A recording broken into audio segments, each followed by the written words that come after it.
Hello ma queen et bienvenue dans ce nouvel épisode du podcast Strong Girl Boss. Aujourd'hui on va parler organisation, mais avant ça je voulais te dire, mais là ça y est, on est arrivé dans le froid total, glacial. J'ai les cheveux qui frisent, on dirait que j'ai mis le doigt dans la prise. Si t'as des frisottis, commente cet épisode, je me sentirai moins seule. Je me bats vraiment avec ces cheveux là, ça m'énerve. Bref, passons. C'est l'hiver, il fait froid. J'espère que t'as un casque sur les oreilles pour te réchauffer quand tu m'écoutes. Et on va parler organisation, parce que là, je suis dedans. Hein. Mais quand t'écouteras cet épisode, j'en serai sortie normalement d'une période très chargée, qui est ma période de pré-lancement et de lancement. J'appelle ça lancement, mais c'est pas lancement, mais je sais pas quel autre nom donner, ouverture de porte si tu veux. En gros, un lancement, on dit que c'est pour une offre qui est nouvelle et genre tu le fais une fois pour une offre. Moi, je le fais tous les 2 mois. J'ouvre les portes de Success Story Pro une semaine tous les 2 ou 3 mois. Et donc, cette semaine-là est très intense et la semaine d'avant, les semaines d'avant sont très intenses aussi parce que comme j'aime bien me mettre des défis, chaque fois, je change la page de vente, je change ma stratégie de contenu, je change les arguments que je propose, voilà.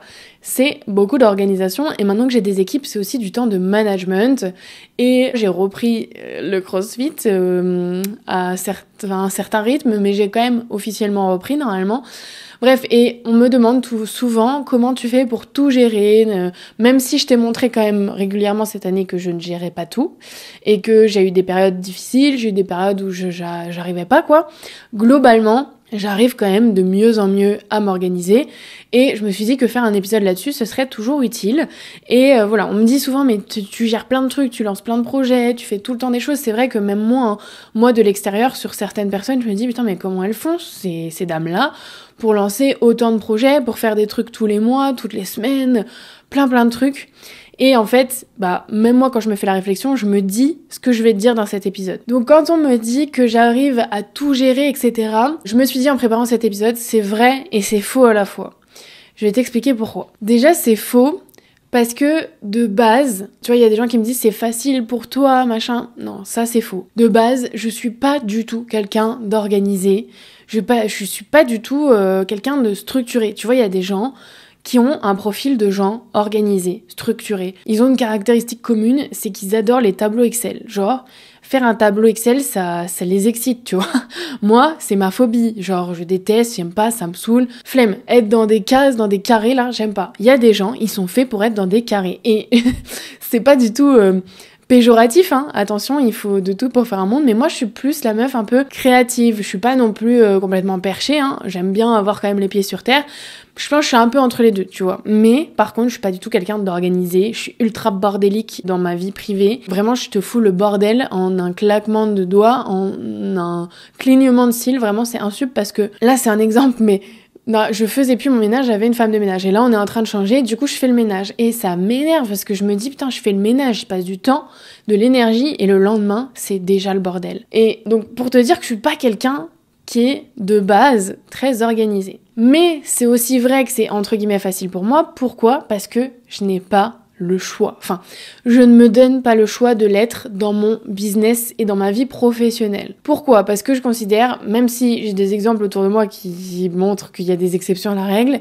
mais globalement, je considère que tu peux pas avoir un business qui tourne, qui est rentable, qui est sain, qui est périn, si tu n'es pas organisé. Pour moi, c'est impossible. Genre, c'est le bordel. En fait, c'est possible, mais tu vas te rajouter de la charge mentale, tu vas te rajouter des problèmes, parce que un petit problème qui n'est pas réglé crée un plus gros problème, et t'as l'effet boule de neige, et en même temps, à un moment, tu crèves. Enfin, je sais pas. Soit ton business crève, soit c'est toi qui crèves. Moi, je me suis dit, ok, c'est pas du tout ce que j'ai envie de faire, donc je vais me forcer à m'organiser. Et autre point qui est important pour moi, c'est que je trouve aussi que quand t'es pas quelqu'un d'organisé, t'es pas quelqu'un de fiable. Et moi, la fiabilité, c'est quelque chose qui, des fois, me crée de la charge mentale parce que je me dis, si je réponds pas à cette personne, elle va penser que je suis pas fiable. Ça, j'essaie de m'en détacher.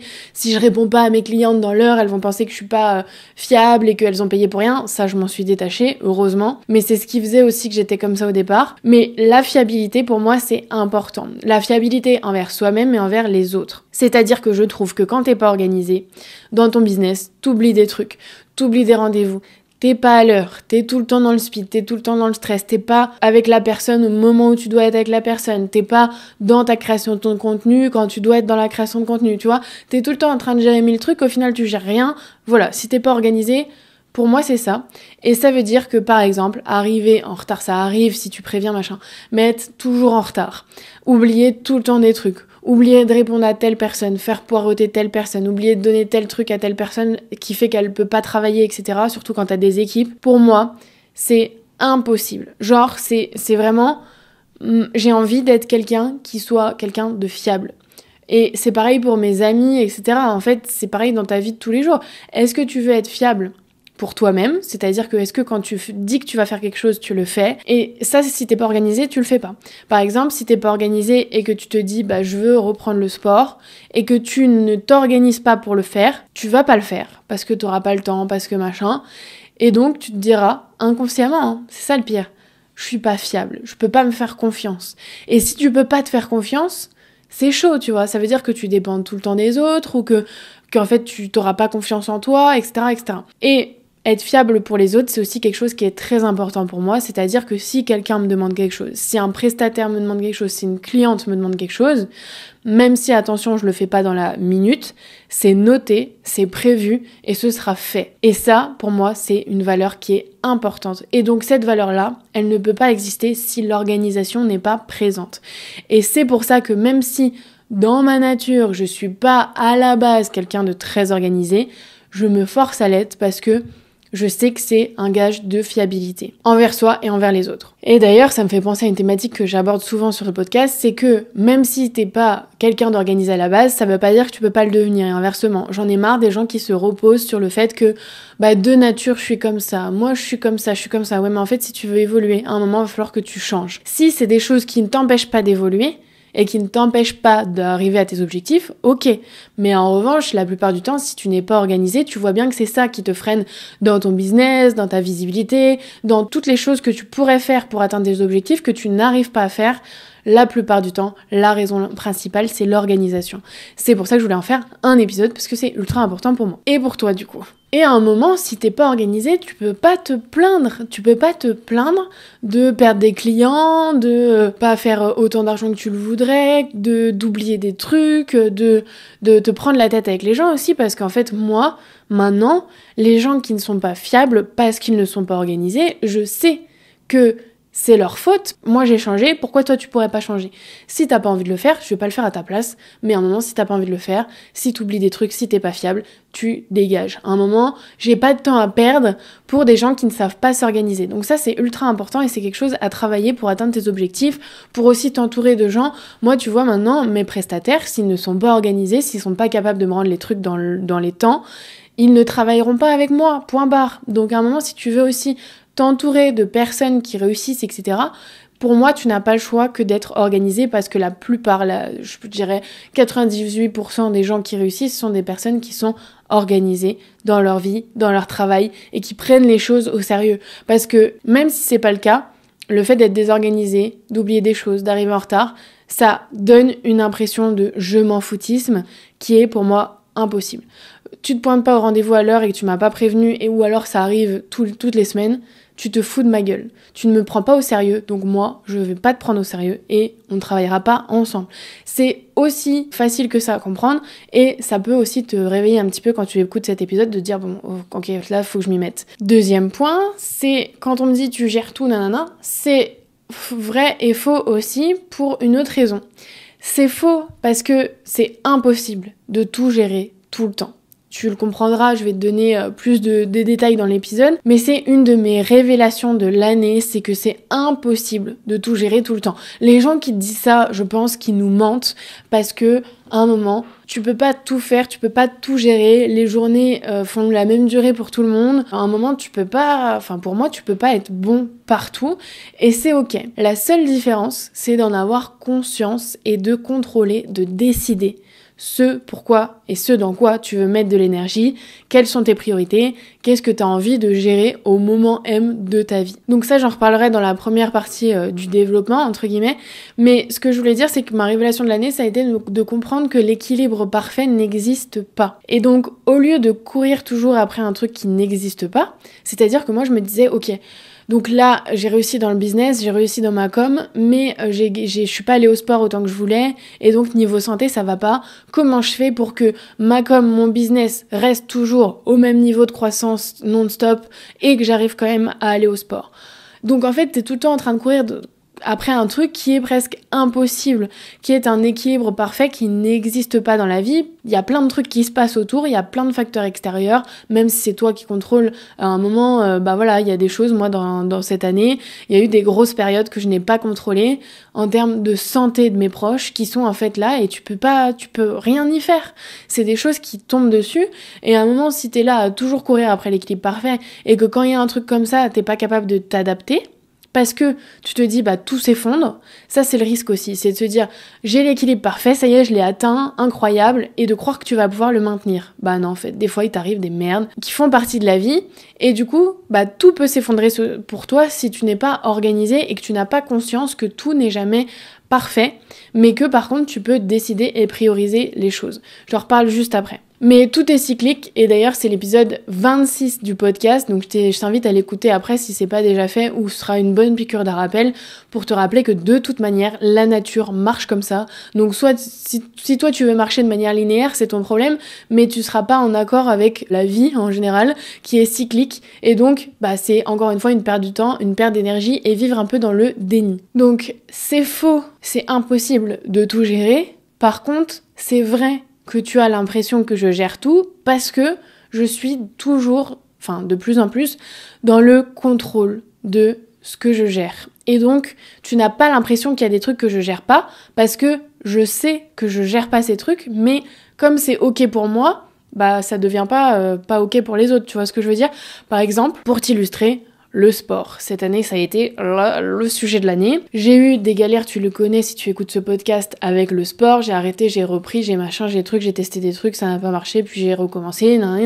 Là, j'ai repris le crossfit et je vois déjà que c'est compliqué pour moi. Mais en fait, l'avantage, c'est que ça ne donne pas l'impression que je gère pas ça, parce que comme j'ai conscience que je gère pas, je me mets pas de pression, je me culpabilise pas et surtout, je me reproche pas de ne pas avoir fait cette partie de ma vie, une priorité cette année.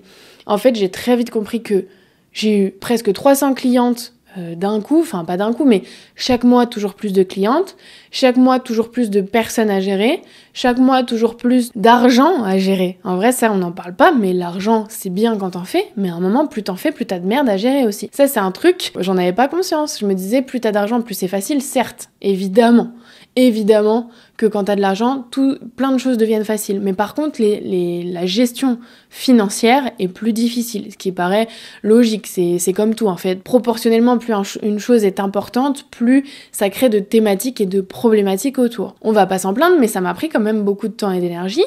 Et donc je me suis dit en fait, ok, bien sûr que le sport c'est ultra important pour ta santé, que ça fait que t'es un entrepreneur qui est sain dans son cerveau, dans son corps, etc. Donc je l'ai pas mis de côté et je fais en sorte de bouger énormément, de mettre en place des choses qui font que dans mon quotidien je peux intégrer du mouvement qui est pas forcément aussi intense qu'une séance de crossfit, mais qui me permet de respirer, qui me permet de bouger, d'être en mouvement. Là je reprends énormément le yoga, 15 minutes tous les jours, ça me fait déjà énormément de bien. Ça fait que je respire, que j'arrête d'être en apnée, que j'arrête d'être tout le temps en train de parler vite et de pas respirer, tu vois. Donc ça, c'est des petites choses que je mets en place et donc j'ai pas totalement délaissé ma santé. En revanche, au niveau sport, j'étais beaucoup moins régulière qu'avant, j'étais beaucoup moins en forme qu'avant, j'étais beaucoup moins dynamique qu'avant et tout. Ok, certes, mais comme j'ai pris conscience que c'était pas ma priorité de l'année, parce qu'à un moment tu peux pas tout gérer et que le but c'est pas de s'épuiser, eh bien, ça donne l'impression que je gère parce que je ne me culpabilise pas, encore une fois, de ne pas faire. Donc ça veut pas dire que je ne pourrai pas m'améliorer l'année prochaine, ça ne veut pas dire que peut-être que le sport redeviendra un jour ma priorité quand j'aurai délégué à 100% tous les aspects de mon business. J'y crois pas trop, mais ce serait possible si je le voulais vraiment. Donc à un moment, en fait, la différence, c'est que si, imagine, je me plains de mon poids, je me plains de mon reflet dans le miroir, H24, je me plains que j'ai mal partout, etc. Là, ce serait problématique. Et là, ça voudrait dire que mon organisation est mauvaise parce que quelque chose qui est important pour moi et qui me crée des contraintes, des problématiques dans ma vie de tous les jours n'est pas géré. Je ne suis pas organisée pour faire en sorte que mon quotidien soit optimal. Là, c'est pas du tout le cas. Pour l'instant, ma santé, ça va. Évidemment, il faut que je continue d'être en mouvement parce qu'à un moment, ça ira plus. Mais pour l'instant, ça va. Et comme j'ai décidé que le sport était important, mais pas ma priorité, à ce moment-là de mon business et de ma vie, en fait, le sport intense, je veux dire, eh bien, ça donne l'impression que je gère. Si par contre, je me plaignais tout le temps, mais oui, mais j'arrive pas à aller au crossfit, là, ça donne une impression que je gère pas. Donc, tout part de toi, tout vient de toi, tu maîtrises et tu contrôles ton organisation, tes priorités. Donc, premièrement, comment je m'organise pour tout gérer, entre guillemets. Premier point, c'est lié à ce que je viens de te dire, c'est les routines, l'intention et les priorités. Les priorités, c'est ultra important. Pour moi, c'est à fixer un peu quand tu te fixes tes objectifs trimestriels, tous les 3 mois, puis ensuite réviser tout le temps, tous les mois, voire toutes les semaines, te demander quelles sont mes priorités, mes 3 priorités à ce moment-là de ma vie, en fonction de ce que je sais sur ce qui va se passer les 3 prochains mois. Ça, c'est ultra important en fait de vivre dans l'anticipation sans se faire tous les scénarios possibles dans ta tête. C'est impossible de prévoir l'avenir, tu vois ce que je veux dire. Mais l'organisation, ça passe aussi par, pas l'anticipation, c'est pas le mot que je cherche, c'est plus la planification. C'est-à-dire que moi, à mon niveau de business, je suis, entre guillemets, obligée de quand même me projeter. De me dire, ok, donc je fais des événements pour mes clientes, quand est-ce que seront les prochains, je fais des ouvertures de places dans Success Story Pro, quand est-ce qu'elles seront les prochaines, et je vois là, de mois en mois, plus je planifie mes prochains mois, plus dans le moment présent, c'est facile pour moi. Pourquoi ? Parce qu'en fait, quand tu sais que dans 2 mois, t'as un événement présentiel, dans 1 mois, t'as une ouverture de place, et dans 3 mois, t'as, je sais pas, une nouvelle offre qui sort, en fait, tu fais un rétro-planning, c'est facile, en vrai. Ton événement, il est dans 2 mois, faut que 2 semaines avant, tout soit prêt, que 1 semaine avant, ça se soit fait, que 1 mois avant, ça se soit fait, que 2 mois avant, la salle, elle soit réservée, que 1 mois et demi avant, toutes les clientes soient inscrites, qu'ensuite 1 mois avant, toutes les clientes aient reçu toutes les infos sur comment ça se passe, le séminaire, etc. Là, je te donne un exemple, c'est pas forcément ça les timings, mais tu vois, ça te permet de faire des rétro-plannings et donc de t'organiser et de ne pas tout faire à la dernière minute. Donc il faut savoir aussi se fixer des objectifs sur le moyen et long terme.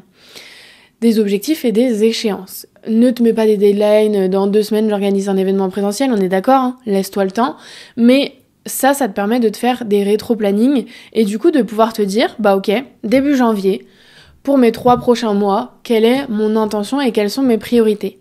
Si par exemple, je sais que c'est une période de mon année qui est plus chill, je peux remettre mon alimentation, mon sport en priorité pour me recréer des habitudes et faire en sorte que sur les mois d'après, qui seront sûrement plus intenses, ces habitudes soient ancrées, deviennent des routines et fassent en sorte que je sois plus efficace. Si par exemple c'est 3 mois qui vont être très intenses, quelles sont mes priorités ? Moi je te donne un autre exemple, c'est par exemple en juin, j'ai fait le point avec Ophélie, ma coach, et elle m'a dit je pense que là, vu ce que tu me dis, vu le plan de croissance qu'on fait et tout, je pense qu'il faut que tu remettes ta visibilité et ton propre contenu en priorité plutôt que de faire de ta priorité, de tes clientes, ta priorité. Évidemment, ça veut pas dire que mes clientes, c'est plus un sujet, mais j'ai pris conscience qu'en fait, il fallait que je me remette moi au centre de mon business, au centre de mes priorités, et ça partait de mon contenu. Donc c'est grâce à ça, c'est grâce à cette prise de conscience et à cette dimension que j'ai donnée à mes prochains mois, que j'ai repris ma régularité sur YouTube, que j'ai refait ma DA, que j'ai repris ma régularité sur Instagram avec du contenu à forte valeur, etc., etc. Tout part de toi et de ce que tu priorises. Tu ne peux pas vivre du jour au lendemain, sinon tu auras des résultats qui sont aléatoires. Autre point ultra important pour moi qui m'empêche de procrastiner, d'être perdue, de faire des trucs dans tous les sens, c'est de faire des to-do list. Mais j'ai plusieurs types de to-do list. J'ai une to-do list sur les tâches ponctuelles, sur les tâches qui prennent pas énormément de temps mais qui peuvent prendre de l'énergie si tu les fais un peu à droite à gauche tout le temps.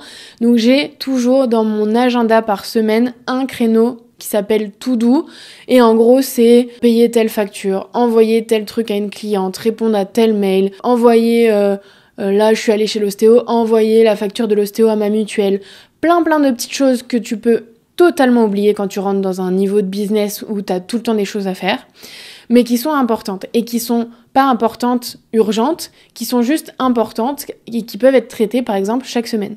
Moi, c'est des trucs où si je reçois un mail d'une cliente qui veut sa facture, si je le fais tout de suite, je perds 5 minutes.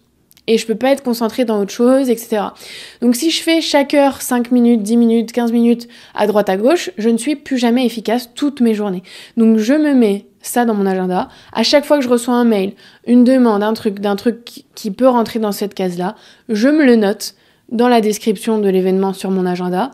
J'ai ça à faire. Et quand j'arrive à ce moment-là de mon agenda, je passe en mode robot. J'envoie ma facture, je réponds à tel mail, je fais machin, et à chaque fois je me mets ok, je coche. Et si dans ce créneau-là, il y a des trucs que j'ai pas réussi à faire, je les repousse sur le créneau suivant. J'espère que c'est clair, mais ça c'est un hack qui m'a vraiment énormément aidé cette année. Autre point, c'est les to-do par projet. Moi, c'est sur mon Notion, ça peut être sur Trello, en gros j'ai des colonnes, tu sais, avec le titre de la colonne c'est événement, séminaire, l'autre titre de colonne c'est nouveau module, nouvelle formation, peu importe, nouvelle offre.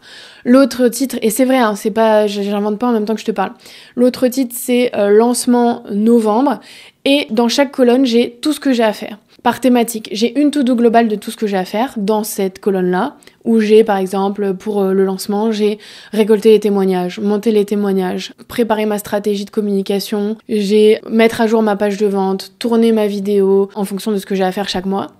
Ça, c'est comme ça, c'est clair, c'est tout au même endroit, c'est un plan d'action et je passe en mode robot et j'effectue chaque tâche et chaque tâche, je le mets dans mes journées avant d'arriver à l'échéance. Ensuite, j'ai aussi des cases qui sont plus par thématique. Par exemple, j'ai témoignage cliente. Et dans la case témoignage cliente, j'ai la liste de toutes les clientes qui m'ont envoyé un témoignage. Parce qu'en fait, sinon, je dois à chaque fois retourner dans mes mails, dans mes conversations Instagram, j'ai pas le temps.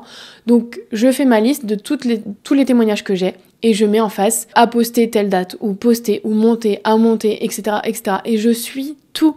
Je suis tout parce qu'en fait, tu perds un temps fou à devoir à chaque fois retourner, te redemander les choses. Si tout est écrit, tout est plus clair et ta charge mentale diminue.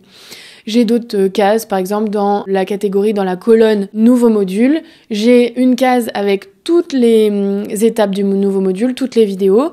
J'ai une case avec la stratégie de communication autour de ce nouveau module. J'ai une case avec mon plan d'action, comme je te disais, avec les dates. À telle date, je dois tourner telle vidéo, machin. Et ça, en fait, ça fait que je suis organisée. Pour les séminaires, c'est pareil, j'ai des trucs des plans, des rétro-planning, j'ai un plan logistique, j'ai un plan de communication.